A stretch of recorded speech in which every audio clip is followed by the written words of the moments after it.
you get on these hardcore rants that this is the only way and it has to be like this. There is no reason for anyone to say there is one perfect diet for all of humankind. Like, why am I just so off every day, every night? God keeping you humble, giving you some type of a health issue so that you don't become that asshole podcaster who has it all figured out. And all right, everybody, welcome back to the Gemelli podcast. And I am on cloud nine today because I have been waiting for my guest for quite a while, and we've been trying to work this out. And he's one of the ones that I have wanted for a very long time. So I am super thankful that he got some time with me today because, you know, the schedules with people, it's crazy. But yeah, I'm going to give you a little intro, brother. I can't really do you justice, but he does it all. He's one of the mainstays, and I would argue one of, if not the most influential, I would say at least top 2 to 3 in the last at least decade in biohacking, health, fitness, wellness, you name it. I would definitely put him at my top of my list of go-to people, well-respected, well-renowned. Just quickly, he's a New York Times best-selling author. I'm sure many of you have seen his books, Boundless. He's got this big podcast. He's a former collegiate tennis, water polo, volleyball player. He's a 13-time Ironman triathlete. He's been voted by the NSCA as America's top personal trainer. He's done it all. I'm not going to spend the whole podcast talking about his accolades, but my friends, Ben Greenfield. And I suck at baseball and golf. Been there, brother. Hey, man, thanks for coming on here with me today. I have been looking forward to this, like I said, for such a long time. Thanks, man. Well, let's just get right into it, bro. I want to utilize all this time to get as much knowledge out of you can. We're just gonna go all over the place. I want to hit first though I want to start off with diet. I've been doing a lot of things with diet the past several years, and I've been running into so many different people on the carb side against the carb side, people that want to argue, fight over it. Where do you stand on diets, and do you have a specific go-to, and what's your feeling on the polarizing topic of carbohydrates? Yeah, just come out swinging with an easy question, huh? Yeah. Yeah. Well, as you know, the dogmatism behind diets kind of ranks right up there with religion and politics. Probably not assisted much by the idea that religion and nutrition are often kind of intertwined in some ways. You know, whether you eat pork and shellfish, and whether cows are holy or not, and you know all the elements that kind of go into the spiritual side of diet, which is probably why it's so dogmatic, or one of the reasons. So, you know, it's. If you look at, there's a book that goes back to like the 60s called Biochemical Individuality. It's based on the idea that human beings have different vitamin D excretion rates and different oxalate excretion rates and a different size of the pancreas and the liver and the stomach and the gastrointestinal tract. And when you pair that with this new era that we live in, this era of self-quantification, where now we know we have, wild variants in genetics, in detoxification capabilities, in methylation capabilities, in blood flow and nitric oxide capabilities. And we also have different microbiomes, possibly parasites, yeast, fungus that may influence our nutrition choices or the impact of those. We have different hormone statuses. There is no reason for anyone to say there is one perfect diet for all of humankind. Thank you. And there is no reason for anyone to follow one perfect diet for all of humankind, because the ribeye and sauerkraut diet might completely screw over somebody with, let's say, like over methylation issues, who is, who needs a higher amount of glycogen and carbohydrate due to their physical activity, who might even have some kind of like an inflammatory response to saturated fats because they have like, I don't know, an ApoE4, gene or something like that. Right. So I think the best way to go is to test, to self-quantify, and to figure out, based on your genetics and your blood work and your activity levels and lifestyle and goals, what diet is going to work best for you. And then if you just like can't afford to do that, you're living paycheck to paycheck, you're listening and you're a college student on a budget, you could make a pretty good case that possibly based on human origin in the Fertile Crescent, I don't know, possibly due to the fact that it's just a diet that's relatively diverse, so it grows the microbiome pretty well, I would say some semblance of a Mediterranean diet is a Yep. pretty good idea, and not like the unlimited breadsticks, giant salad bowls, Mediterranean diet, but a diet rich in omega-3 fatty acids with vegetables, both fermented and raw, and extra virgin olive oil, and plenty of omega-3s and nuts and natural sources of cheese and a little bit of red wine here and there. And all the things that you would tend to see somebody, I don't know, sucking down in Sardinia. That seems to work pretty well for somebody who just wants to throw a dart and hope that they hit the right diet. And then the carb piece, I mean, that again is an area that's rife with a need for customization, Dylan. Yeah. So I think that for the most part, being aware of carbohydrate intake and controlling added sugars, especially to some extent, is a good idea. I mean, I wear this blood glucose monitor. It tracks my glycemic variability, how much my blood glucose goes up and down throughout the day. That's more important to me, really, than my average blood glucose. Is just like how many spikes I get and how long it stays elevated after a meal. Right. And in a sedentary person, in someone managing metabolic disease, like a diabetic condition, even someone with like epilepsy, seizures, post-TBI, post-concussion, etc., you can make a case that like a low-carb diet would be healthy at anywhere from 20 to 50 grams of carbohydrates per day, so-called a ketotic approach or a ketogenic diet. Right. And then let's say like an Ironman athlete or a CrossFitter, or even just the average gym junkie, or a guy like me who's like working out an hour a day, and then whatever, walking on a treadmill while I'm talking to you, and burning a decent amount of calories. For me, and I do this, low carb diet is closer to 200 to 300 grams a day. Right. So part of it is who are you and what's your lifestyle and what would low carb context be for you? And when I say 200 to 300 grams per day, I actually time that. I eat very few carbohydrates most of the day. I'm gonna have a little bit of like a handful of blueberries sometimes in a morning smoothie, or like half a banana. Me too. And so I'm usually having some kind of a great smoothie, like a superfood smoothie for breakfast. I have like a big salad with, back to the Mediterranean thing, sardines, anchovies, extra virgin olive oil, seeds, nuts, etc. at lunch. And then dinner tends to be the most widely varying meal of the day, just like socially and logistically. You might be out at a restaurant, you might have friends over, you're hanging out with family. I'd rather have that be the time when I have the most flexibility for macros, where I can grab the sweet potato fries and my wife's sourdough bread and, a bunch of, beets and carrots and parsnips and potatoes and maybe a little dark chocolate and yogurt and berries for dessert. And the cool part about that approach is carbohydrates can also assist with production of serotonin, which then downstream can help to produce melatonin to give you better sleep. The only kickback you hear sometimes with this approach is a lot of people have heard, rightly so, that you're more insulin sensitive in the morning, meaning you would theoretically, from a hormonal standpoint, be better equipped to shove glucose into muscle and liver in the morning versus the evening. But it's pretty easy to induce a temporary state of insulin sensitivity. And I recommend somebody does this before or after any meal. You could go for a walk. You could, lift weights in the early evening before dinner. You can do like a cold shower or a cold plunge. For me, between like 6 and 7 is about when I'm finishing up work. So I go hit a little bit on the pickleball court or play some tennis or a little frisbee golf, hang out with the family, go for a walk and make the last couple phone calls of the day.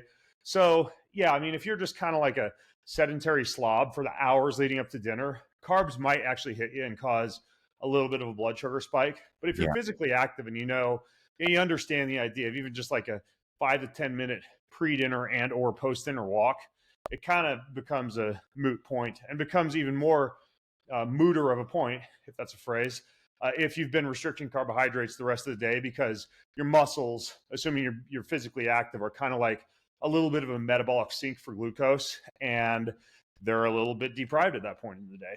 So long story short, summary of everything I just said is test yourself, self-quantify, and customize your diet to you. And if you can't, follow some semblance of a Mediterranean diet. Restrict carbs, but not excessively unless you're managing some kind of a disease. And if you are able to time your carbs so you're having more of them in the evening. Mm-hmm. See, this is one of those times where I like to point out to everybody when you can really tell you're talking to somebody with like credibility that's not relying on emotion when they talk about something, because when you bring up the fact that it's all person to person specific and customizable, that's just basically everything in life. And when we fall into these traps where you get on these hardcore rants that this is the only way and it has to be like this, and I see people arguing without understanding that there are so many different conditions and people, like you said, the way we're training. I mean, I train, I don't know, man, it's almost 3 hours a day between cardio, one set, and then lifting at night. And I don't get enough carbs. I know it. And like you said, there's situations where it's necessary. So then that brings me to my next question, diet related, because you covered everything so intricately for us. Let's take a look at the fasting side of things. I've done a lot of study on this in terms of the cellular health, the long-term longevity, and I'm very spiritual. So as you pointed out, that goes back to the beginning of time. So there's reasoning for it. What's your thoughts on fasting in general? Do you incorporate it? And if you do, how do you go about that with somebody that's training heavy? Yeah, that's funny. You mentioned prayer. There's actually an old book. It's called something like The Atomic Power of Prayer and Fasting. Cheesy title, but it goes into how a deeper spiritual connection with God and a deeper prayer life can result from bouts of fasting that are intentionally built for a spiritual habit or purpose.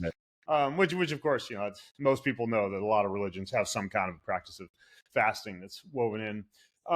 So my opinion on fasting, and then my opinion on fasting for, what did you say? Someone who's very physically active? Yeah, at top level athlete or someone training like we do. Yeah. I mean, it's when you're looking at a top level athlete, first of all, just to touch on that first, most athletes do need to hear that performance is not necessarily synonymous with health. Right. I spent 20 years, as you mentioned briefly in the bio, doing all sorts of different sports at a pretty high level, and then Ironman triathlon and Spartan racing and adventure racing. And there would be some weeks where I was exercising like 20 plus hours, and races where I'd be going more than 3 days and at least 10 plus hours. And while those kind of things are great for character development, for endurance, for perseverance, for climbing your own personal Mount Everest, you shouldn't fool yourself into thinking that extreme exercise is long-term going to be healthy for you or increase longevity, right? It's interesting because the true definition of temperance is not complete restriction or abstinence from a certain activity, but instead the ability to be able to modulate or self-control your usage of it and achieve a so-called Goldilocks zone. So with exercise, temperance is prudent. And if you look at research on, let's say, cardiovascular exercise and its effects on cardiovascular health, there is a Goldilocks zone. Once you exceed about 75 minutes of very high intensity exercise, which barely anybody achieves anyways, but there are some CrossFitters, some extreme athletes who would exceed 75 minutes of what would be considered, if you're using zones like zone 4, zone 5 cardio, above lactic acid threshold on a weekly basis. And once you exceed about 150 minutes or so of moderate intensity exercise, which a lot of cardio bunnies, and frowny face treadmill people at the gym do achieve, you start to see arterial stiffness and early onset atherosclerosis. It's just inducing too much inflammation without enough recovery. Yep. And there's some people who are like, wait, like human beings are primal creatures. We were built to move, baby. We should be like moving all day long. Yes. But, for anybody who's gone like hunting or has a garden that you're out in during the day, or even has manual labor, like construction work or painting or fence building or something, you're not like running from a lion all day long during those activities. You're starting, you're stopping, you're at a low level intensity. It's aerobic and conversational, like I'm talking to you right now. And so I'm really talking about the stuff that actually kind of beats you up. Right. So if you are, back to the fasting piece, fitting into that category of an elite exerciser, a gym junkie, an athlete, then you also need to accept the fact that since performance is not synonymous with longevity, some of the things that you're doing to support performance would also not be those things that have been studied for longevity. And Right. fasting could be one of those, right? Excessive calorie restriction and even compressed feeding windows, which can hinder your ability to be able to fuel enough to restore muscle glycogen, to be able to get enough proteins and amino acids in for repair and recovery, to be able to hit an anabolic window. It just becomes more difficult, not impossible, but more difficult when you're fasting. All the more so if you, like you mentioned, Dylan, are like a 2-a-day type of athlete. So I think that for a high performer, it's reasonable for males to go for anywhere from 12 to 14 hours. And I think that's pretty doable as a daily intermittent fast. And you would even still be semi breaking that fast if you had an early morning workout. So that would look like you're going to finish eating dinner at 8 p.m. And then let's say your workout starts at like, I don't know, we'll even say it's late. We'll say it's like 9 a.m., right? So you're starting your workout with a 13-hour intermittent fasting window. You plan on having breakfast around whatever, 10:15 when you get out of the gym and get your hands on a smoothie or a post-workout meal. Well, even then, you could battle some of the catabolic effects of that fasting window, which you might have been doing for longevity, maybe a gut break, et cetera, by using ketones pre-workout and by using essential amino acids pre-workout. And I actually have a lot of my clients and athletes do this. I'll give them a little bit of the baby benefits of a short-term intermittent fast, and then they're doing like a shot of ketone IQ, 1,3-butanediol, or a shot of like ketone aid, beta hydroxybutyrate, or some variant of a ketone, which isn't going to impact blood glucose and arguably not only keeps your body in a fasted state, but magnifies the benefits of fasting. And then essential amino acids, especially leucine enriched essential amino acids, to be able to stay anabolic with a very small rise in insulin with minimal calories. And so that's how you would do it if you were kind of an exerciser who wanted the benefits of fasting. You do like a 12-hour intermittent fast, 14 at the most, and then you do ketones and amino acids pre-fasted workout. If you're a female, that window shortens. Specifically, if you're a premenopausal female. Perimenopausal, postmenopausal females, it'd be everything I just said. Premenopausal females would be closer to 10 hours. You tend to see a downregulation of kisspeptin, which is an upstream hormone that will assist with fertility regulation and endocrine regulation if you are going for longer than 10 hours regularly as an overnight intermittent fast. So if you're, and even more of an issue if you're a lean female. So females should be a slightly shorter intermittent fasting window. And then, the number one thing that people who are familiar with fasting might be thinking is, well, Ben, I heard you get all the benefits of fasting once you exceed like 16 hours. Yeah. Right? That's when real autophagy starts to kick in. And that is true, but you don't need to do that daily. And what I do with my more active clients is we do 1 to 2 times per month, a 24-hour dinner to dinner fast. Right? Like quit eating on Saturday evening, don't eat again until Sunday evening dinner. And we try to time that on a recovery day. So if Sunday's a recovery day, then you're not going to need a ton of glycogen. You're not going to need a ton of anabolic factors like protein and amino acids. So, just quit face stuffing on Saturday, get your 24-hour cycle in a couple of times a month. And that can be pretty good for cellular autophagy and cleanup without the stress for an active person of more regular fasting periods, more regular long fasting periods. Awesome. Great breakdown. I'm going to touch on a multitude of things that you kind of touched on there. One thing I'll say that I understand now, which I wish I did earlier, was the abusive amount of cardio that you said. And I want to convey that double time, that overdoing it like anything else can have obviously an adverse effect. I did a calcium score a couple of years ago and found plaque and thought, how is this even possible? And I think a lot of that correlation is training in zone 4 too many years, too long, and doing it for overextended periods of time. And I actually found a low ejection fraction on top of it. And so it's been this years of study now for me on the heart and learning about like several things that you're talking about. And how to combat and overcome that, and then teach others that are abusing themselves, that think they're doing good, where in fact they're harming long term. So I definitely want to Yeah. get into some heart things with you, but I do want to touch on something else first. By the way, the Yeah. one saving grace of the type of plaque accumulation that occurs with hard exercise is that it does tend to be more stable and Yeah. tightly packed. Yep. So that is nice. It's usually less due to excess fat accumulation and foam cell production, and a little bit more of like a tight packed inflammatory response. Still an issue if it builds up long term, but Yeah.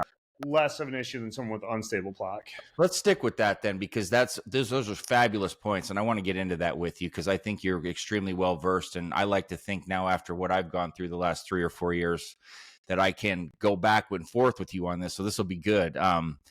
Let's talk about that. So you said stable plaque, and then obviously the fear is the soft plaque, and so we're trying to A, avoid that, and B, learn how to figure out how we can even find that in comparison to the hard plaque. And so for me, we go in stages, right? We got the calcium score, we got a CT angio, and you can get a little bit more intricate. Like I was in there and I had a catheter done and checked because I had a bout of heart palpitations. But then we go to the Clearly test, which can actually show you the differentiation between soft and hard plaque. Can you kind of get into the dangers of soft plaque a little bit, and then how we can figure out what is what and what we need to look for? Yeah, a few subtle nuances on the diagnostics piece of it. Most people just do the lipid panel, which is, it can give you clues, but lipid panel isn't necessarily reflective of tissue cholesterol deposition. It shows you what's floating around in the blood, and there is some correlation. But I have seen, and by the way, I am not a doctor. Do not take any of this as medical advice. Right, But of I have course. seen people with very good lipid panels present with elevated plaque scores. Me too. And vice versa. People with pretty shitty lipid panels who don't appear to have significant plaque accumulation. That's why, unlike full body MRI, which is questionable as far as like necessary diagnostic imaging, largely because of the amount of false positives you'd find with it, some type of diagnostic imaging for the heart, I think, is pretty smart. Now, the easiest, lowest hanging fruit would just be a carotid ultrasound. Yep. There are websites like vasolabs.com where you can find a technician. It's called a CIMT, carotid intima media thickness score, and it's just a non-invasive ultrasound on either side of the neck that can correlate with decent, not perfect accuracy, but decent accuracy to what's going on in the heart. Right? Calcium in the carotid can kind of indicate what's going on in the heart. And then you step up to a basic calcium scan score, which a lot of people are familiar with or have done, which kind of gives you a score, just like it sounds like. It'll tell you, hey, you have calcium or you don't have calcium. And it can differentiate visually a little bit between stable versus unstable, soft versus hard. But it's not the greatest. It's kind of like the old school scan compared to what you were just describing, Dylan, which would be a CT angiography, and especially a form of CT angiography called the Clearly scan.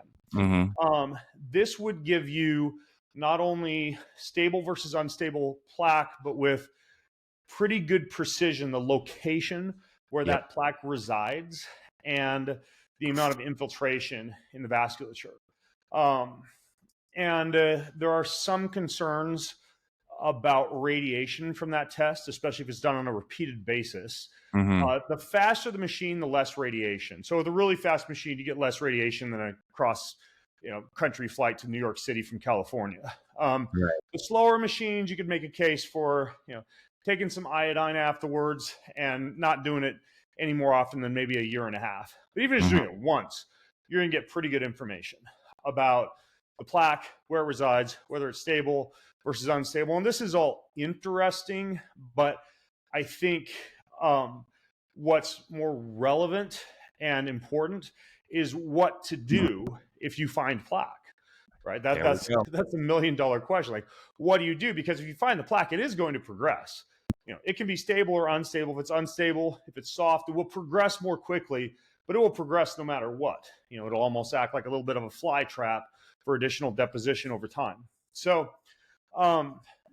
the gold standard in allopathic medicine for plaque regression and I don't really have a problem with this approach, although it can create some side effects and it can be expensive for some if insurance doesn't cover it, would be a low dose statin combination like ezetimibe and rosuvastatin. That'd be an Mm-hmm. example. Mm-hmm. I forget, it's 5 of one, 10 of the other in terms of milligrams. I forget which. And that's a pretty low dose of a statin. And Yeah. the only reason I'm saying this is there's actual research on plaque regression with that combination. And then often that would be combined with what's called a PCSK9 inhibitor, which basically upregulates expression of LDL receptors and gives LDL more to attach to. So Yep. there's less plaque deposition that's going to occur. Yes, sir. The issue would be PCSK9 can be expensive, and I personally would be, and this is pure theory, I just wonder what happens systemically if we upregulate LDL receptors long term, because that would mean less cholesterol available potentially for things like the endocrine system, the brain, areas that we know if we haven't swallowed the high cholesterol is bad for you tagline, hook, line, and sinker, might be impacted with long-term use of the PCSK9, but I don't know. That's pure theory. And then with the low-dose statin, this is less of an issue, but it's still an issue. There is some risk for coenzyme Q10 stripping and muscle soreness. So you definitely want to use ubiquinol or CoQ10, or kind of top of the totem pole based on research by Dr. Barry Tan, would be something like annatto extract, which is kind of like mixed tocopherols and tocotrienols that can help to stave off CoQ10 degradation, even better than just taking CoQ10 or ubiquinol. So that would be like the allopathic approach, right? Low-dose statin combo with PCSK9, sometimes by itself, sometimes PCSK9 by itself. You could make a case for any three of those having an impact on plaque regression. Downsides are what I just mentioned, plus the expense. The natural approach, even though there's a lot of things that might be good, like red yeast rice extract, so-called nature statin, niacin, magnesium, even things that aren't supplemental or oral nutraceuticals like red light therapy, which would help to structure water in the cells and assist with membrane fluidity. Exercise, of course, to a certain extent, within reason. Pulse electromagnetic field therapy, which would reduce red blood cell adhesions and assist with blood flow. Anything that would increase nitric oxide production, even from a dietary standpoint, right? Beets, beetroot, watermelon, arugula. Assuming you have a clean mouth, right? Mouthwash can nuke some of the bacteria that assist with conversion of dietary nitrates into nitric oxide. So don't use mouthwash excessively. But nitric oxide rich diet, a little bit of a baby tadalafil, like a baby Cialis or a baby Viagra, like sildenafil. But I would say top of the totem pole in terms of plaque regression, if you did want to go to the natural route, would be nattokinase and lumbrokinase. Nattokinase is the easiest to find in supplemental form. Most supplements only have it at about 1,000 to 2,000 units. You'd be hard pressed to find any data showing an impact on anything less than 8,000 units. So you got to take a lot of nattokinase if you're going to use that as a strategy. But that would be, of all the things I've seen, the best. I'm going to throw this in there too. I spent a couple of years digging into this for my own personal interest and use. And I worked with a company called VitaBoom. They created a product called Heart Health, and it has about 9 of the different nutraceuticals that I identified as being effective for plaque regression if you did want to go the natural route. I realize I sound like a fox guarding the hen house right now, but I'd be remiss not to mention it. And then recently increased, based on the data I was seeing, the nattokinase dosage from 2,000 up to 10,000. So that's like a clinically effective dose, arguably, of nattokinase in it now. So, some things that you can do, either going the natural route or the pharmaceutical route, paired with some of those lifestyle factors. And I think it is important. I mean, and a lot of women are like, well, these are 2 dudes talking about having a heart attack. It's even called the widowmaker, right? Yes, Perimenopausal, postmenopausal women have a shockingly increased significant risk for heart disease. And Yep. so this is something older females in particular should be worried about too. Brother, had I not checked at 41 years old, this would have been progressing, and I would have had no clue, because I am like a full-blown 7-day-a-weeker almost, and going nonstop. I take, rest, but I mean, I go, and I would have never had a clue. Yeah. And so I'm thankful I did. I want to run a couple things by you that I found and that I was told, and I'm smiling at a lot of things you're saying, because I'm like, man, he's dialed in. So one, the nattokinase, there's a one, and I don't work with them by any stretch, but Nattovena was the one I use, and they have a higher count on their pills, and I use that one. So I do like 12,000 a day was what I was doing, because I read in studies that was where it was really effective on actually reversing plaque. And pomegranate juice is another one that I have found, because I had gone back and I have been able to reverse plaque, but my situation was an elevated LP little a, and it was up to 330. Which is, as you know, insanely high. My dad died of a heart attack at 59, and so reversing that is not so easy. I've been able to get mine down to 90 in the 90s, which is pretty miraculous. Yeah. That's God's grace. And a lot of classically trained physicians will tell you LPA is not modifiable at all. I disagree. For the same reason I disagree with people who say VO2 max is not very modifiable. Yeah. I would say by traditional methods, yes, possibly even just by following a normal heart healthy diet, yes. But by introducing, did you do like high dose niacin for the LP little a, or? I did for a while. I started to get really, really elevated liver because I was slamming that with the red yeast rice. So I backed off both, got my liver under control. And what I am on PCSK9 of Repatha, and then I take Vascepa. I dropped the statin completely because I wasn't enjoying some of the feeling with it.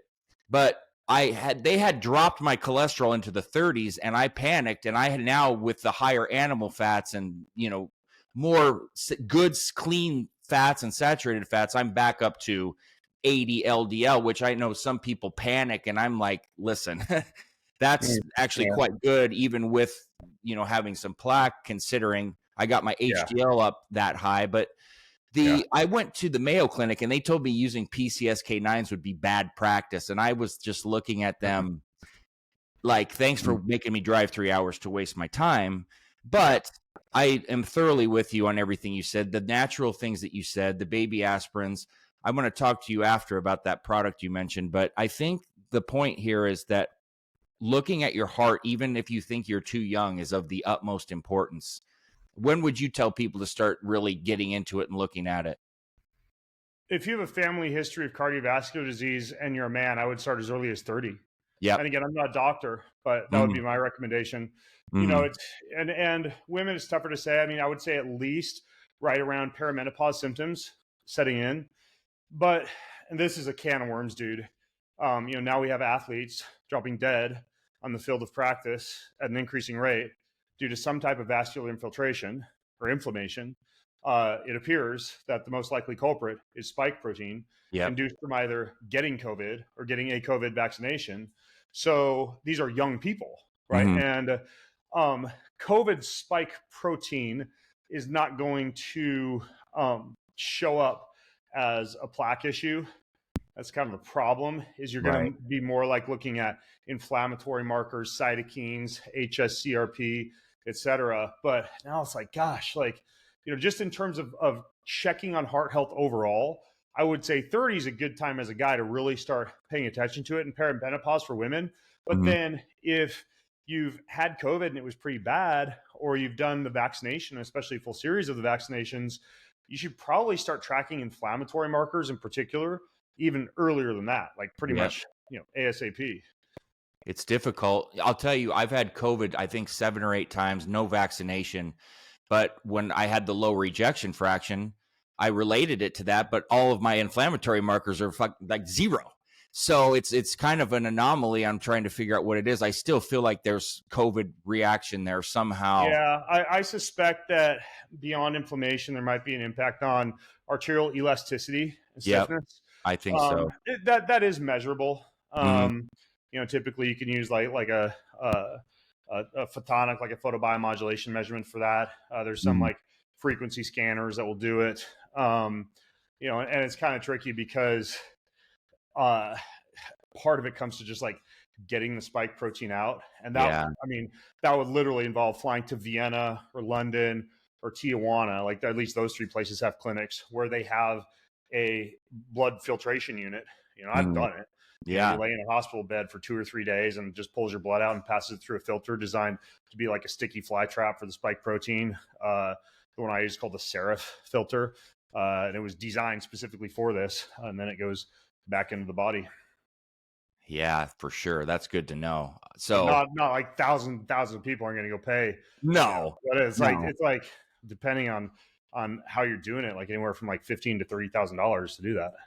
Everything is just like when you brought up the Repatha. You know how hard it was for me to get like the insurance to cover Repatha. They have to literally elevate your triglycerides, and you have to be allergic to a stat. I mean, it's a list of things to get it approved. And then if not, it's super expensive, like $3,000 a month on average. Yeah, it's insane. Yeah. If you do good RX, even it's like $750. Yeah. It's just unaffordable. So and that sucks for people that are really trying. And then for me, I've already got ultra low blood pressure. So when you're doing something to fix your ejection fraction, you're very limited on what you can take. Yeah. So these Entrestos and these other, I can't do it. I tried.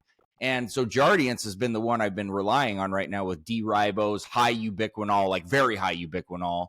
Mm-hmm. And so I have a echocardiogram follow-up in a couple weeks to measure it again, because it dropped to 45, which is not heart failure, but clearly low. So yeah, which dropped to 45?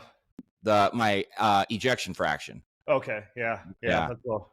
Yeah. So and I swear it's COVID related, but anyway, let's I want to talk to you about some cellular. Yeah, move on before we get shadow banned, bro. All right. No, I want to. So like I told you off camera, I spent decades just really in fitness and bodybuilding and, more focused on that nutrition. But I started working with Timeline over a year ago, and I really got into the cellular and biology side, cellular health, and talking about that. So I want to talk to you about the importance of cellular health. And for me, it's like all disease and everything health related really starts there with our cells. How important is it to you to take care of cellular health, mitochondrial health on your list of things? Because, people talk about the gut, people talk about so many different things, but I think everything really starts and ends with cellular health. What do you think? Well, you kind of cheated there because the gut is cellular health. So. Well, yeah.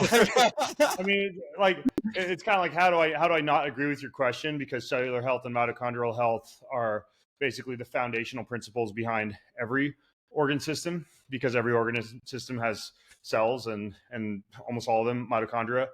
And so it's important.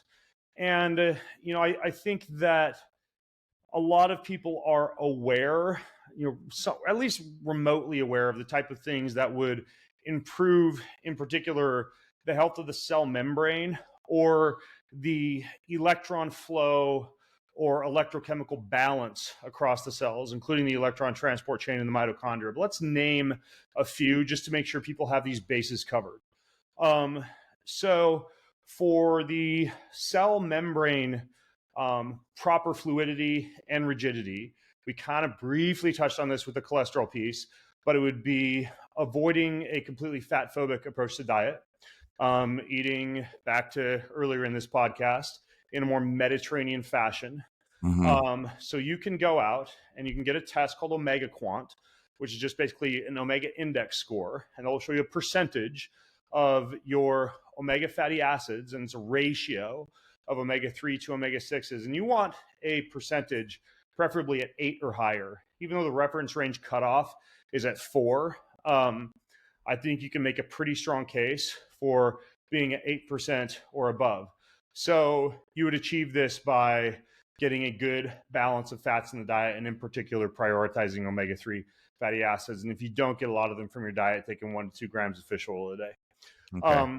The next part would be quelling of reactive oxygen species that would occur in response to mitochondrial energy production. You mentioned the gut, and the cool thing is this strategy is a 1-2 combo for both the gut and for that reactive oxygen species quelling, and that would be dietary diversity, right? We live in the salad is a lettuce, mini carrots, tomato, and ranch dressing culture.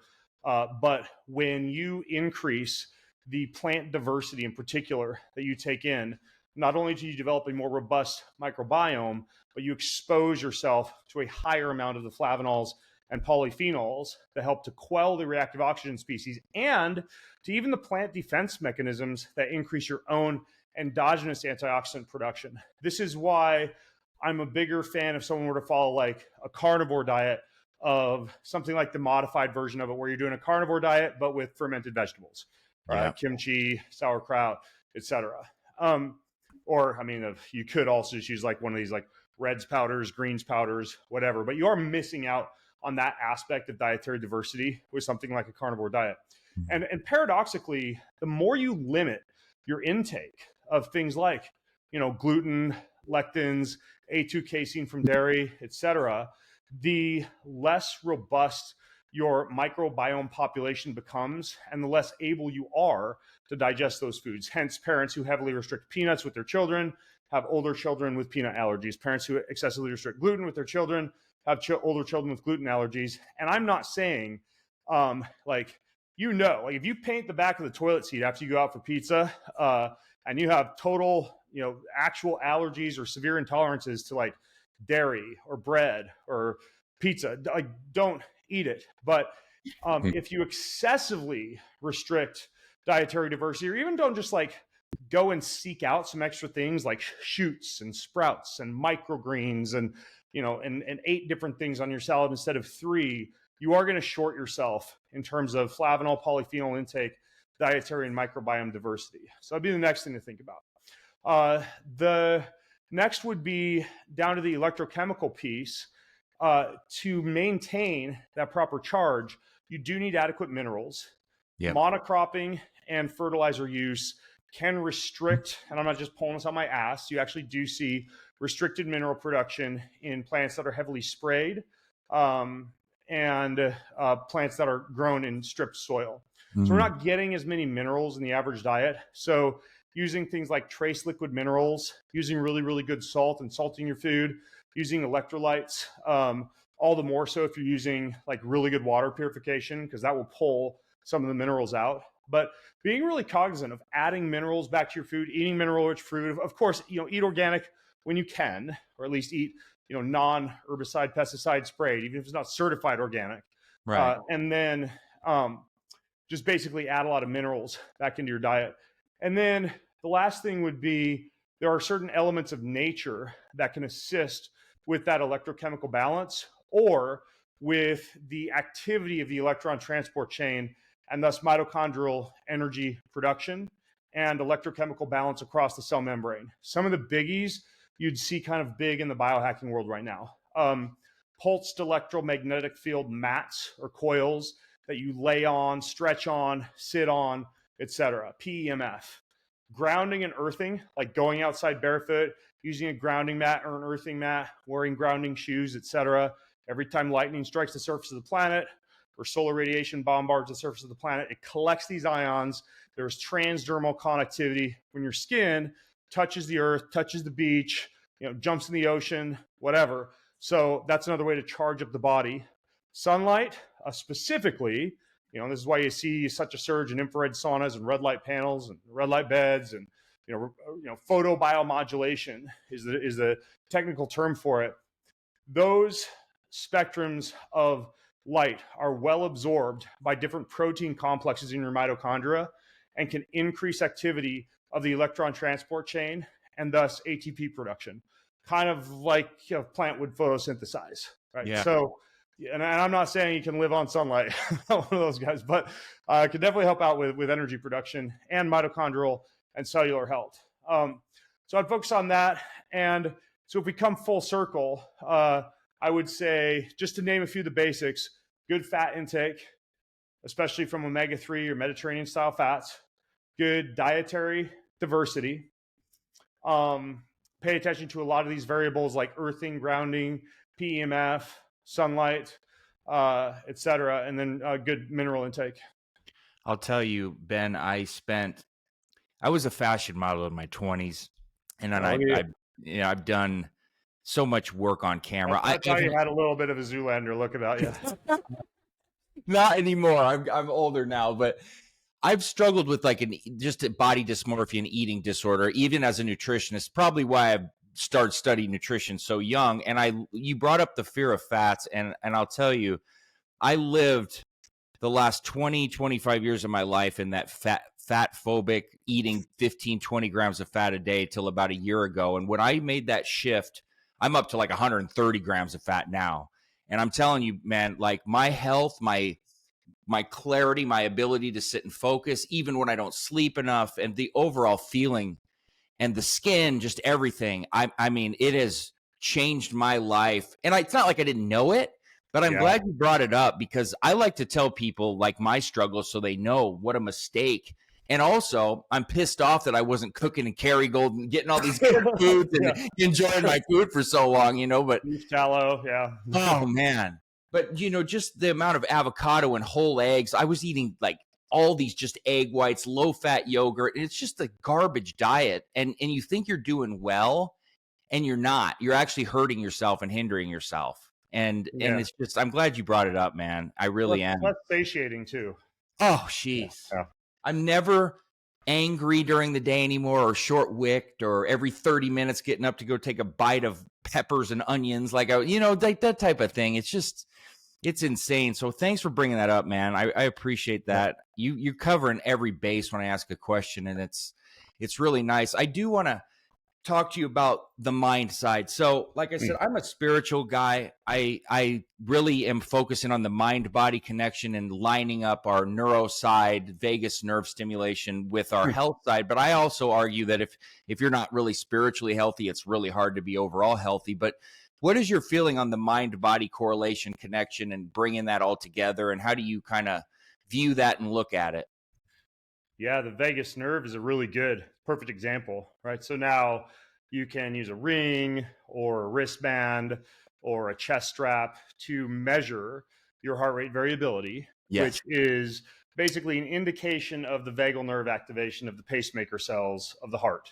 Right? You have multiple cranial nerves, one cranial nerve, the vagus nerve, snakes through the body, innervates various organs, and it has branches. The sympathetic, the fight or flight, the parasympathetic, rest or digest branch, when working in good interplay, would cause robustness of the pacemaker cells of the heart, such that there is high variability between beats, right? Ba-bump, 1.1 milliseconds, ba-bump, 0.99 milliseconds, ba-bump, 0.985.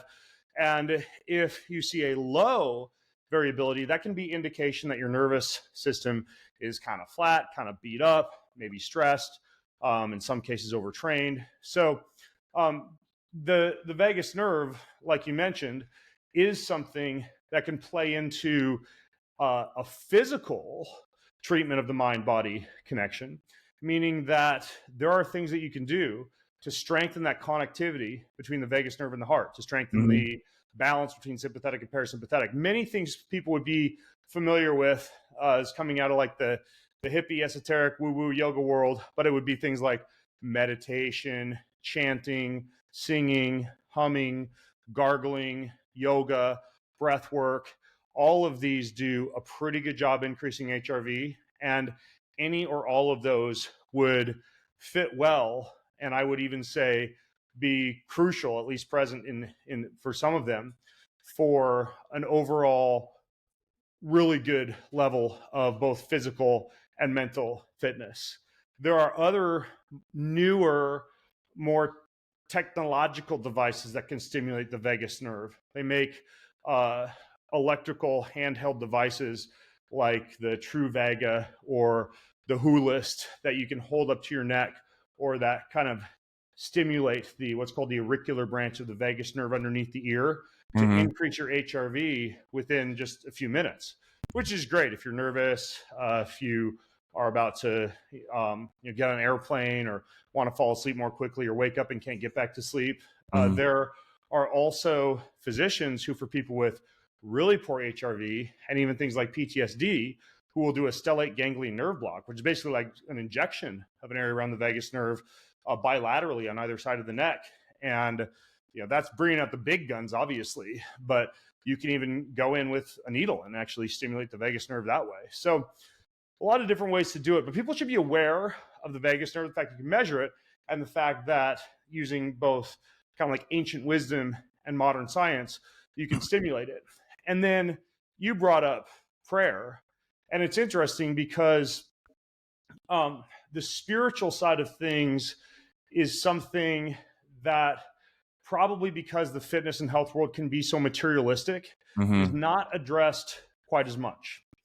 Not only is it something that doesn't feel immediately palatable in terms of the health effects that it produces, but it can be something that is a little bit more confusing in terms of where to start, and often very dogmatic, right? Like, well, I'm going to be religious. What am I going to do? Hindu, Islam, Christian, and so, then that whole kind of can of worms gets opened up.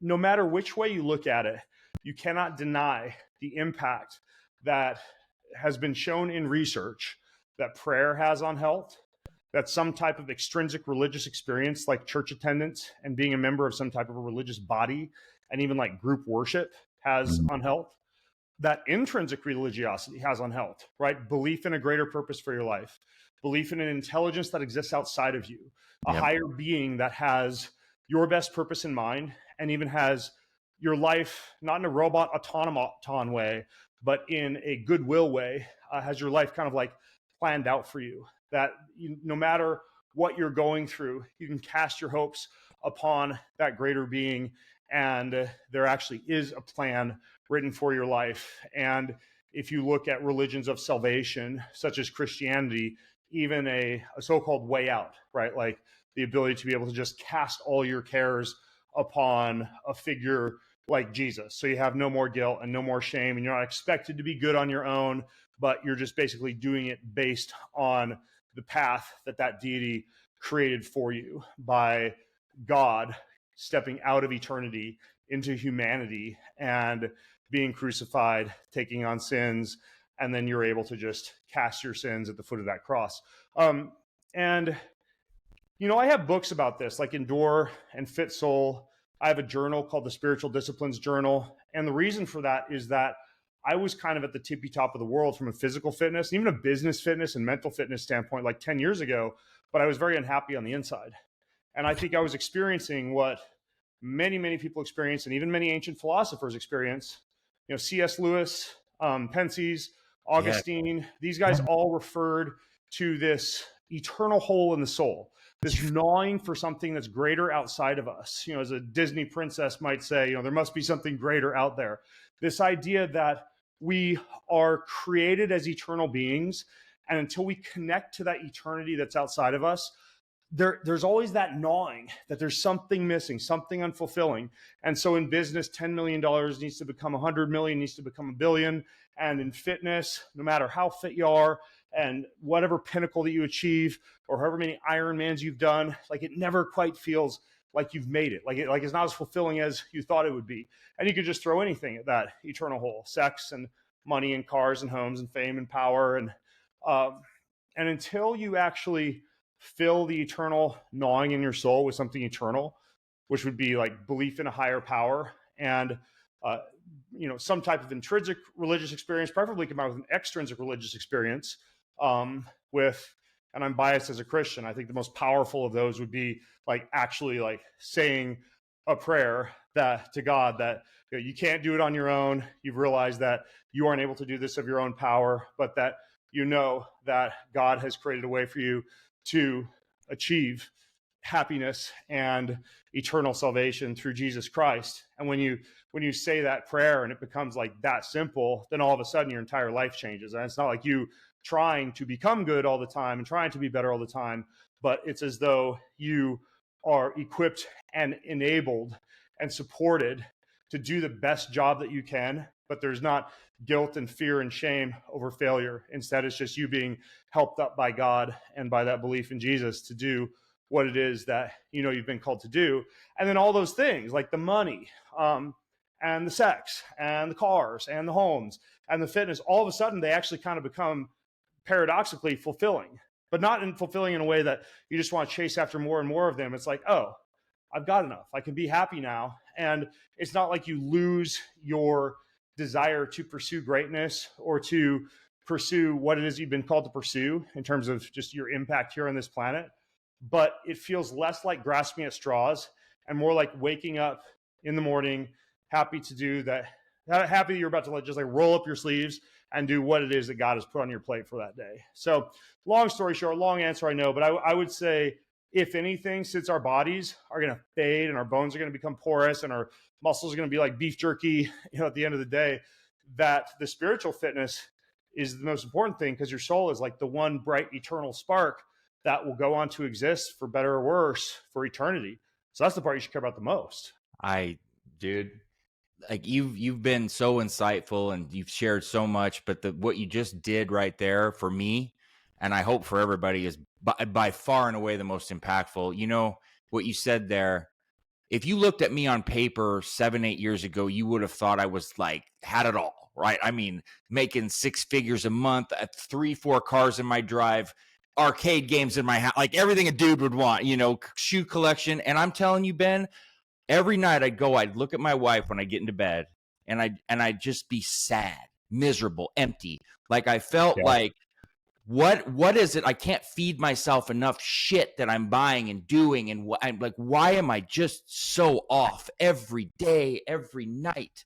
And when I really became God first and I stopped worrying about everything, just let it happen and fall into place. It'll come if it's supposed to. And if it's not, and you stop taking money from everybody throwing at you and selling out here and there and just doing what's good and right, every single thing for me has fallen right into place as it should. And now I'm doing what I was put here to do. And I don't even worry about it. I don't wonder what's next or nothing. I'm stressed when I get on a flight or something if I'm going to be late. But in general, that feeling that you just described is where, for me, and I think for a lot of people, is it just completely changes. And that's when the whole world will open up to you. And then you can really become healthy and happy.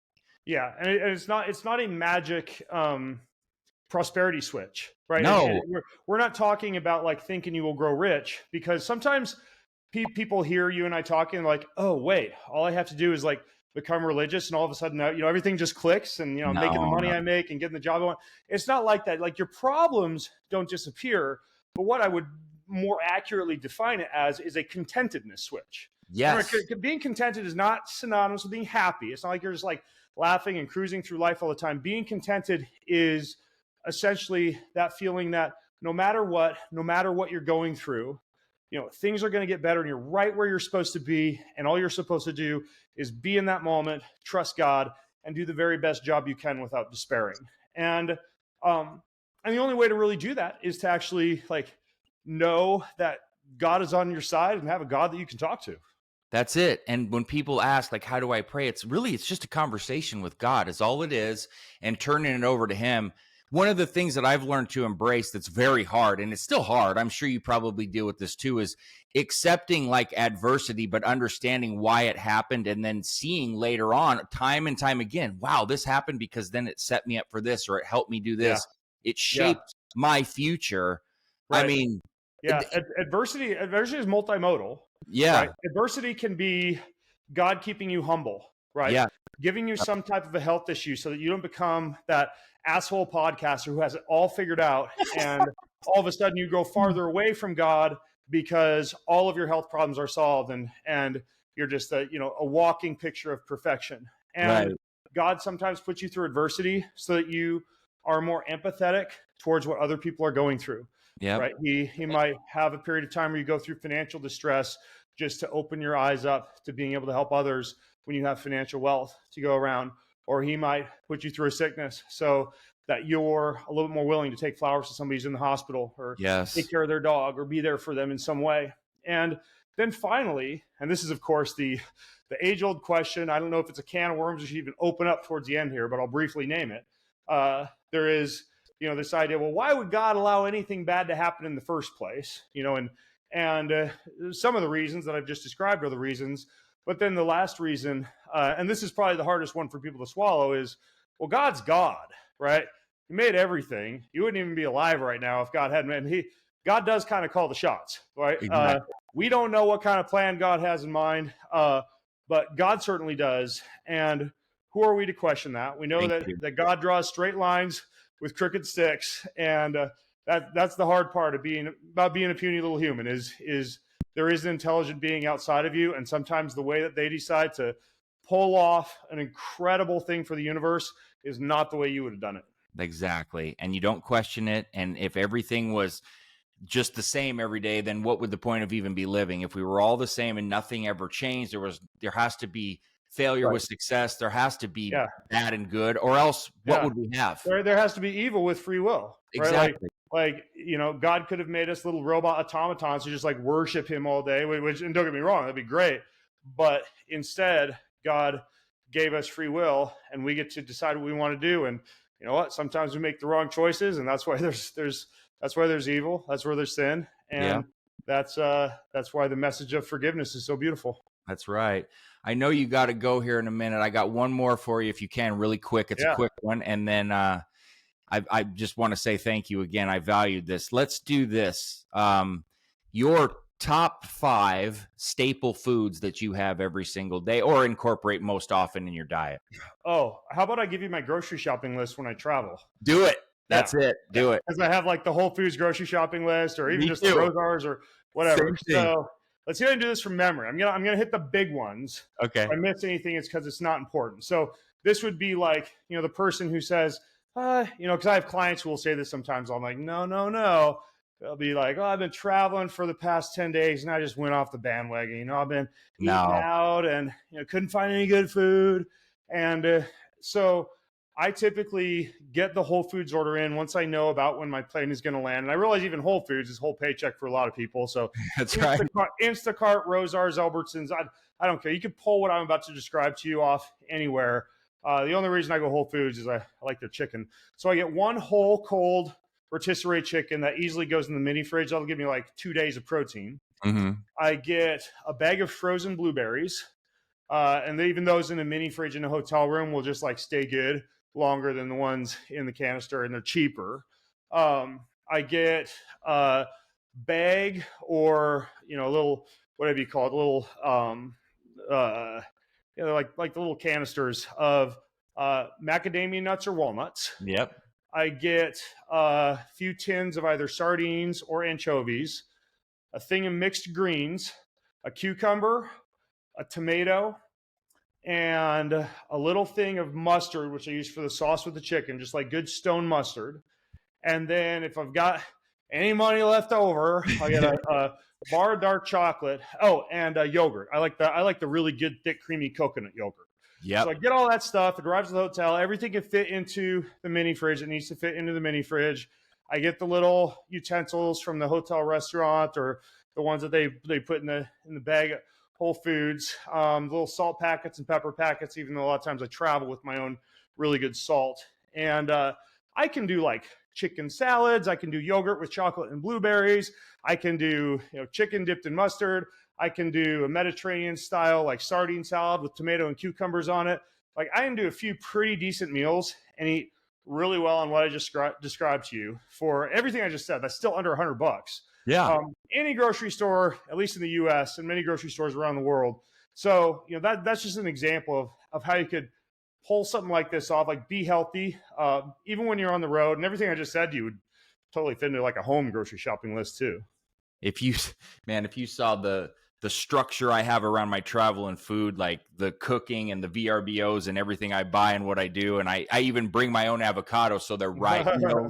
I'll have to tell you sometime off camera. It's messed up, but it's just, I'm that detailed of a guy. But I think what you said, you can do this even if you're on a quick trip to a hotel, if you just do it right and take the time to map it out. I mean, you can really do it. So I'm with you, man. Look, I could go 20 more hours with you. I swear this was one of my favorite conversations I've ever had. I really appreciate it, man. It was. Thanks.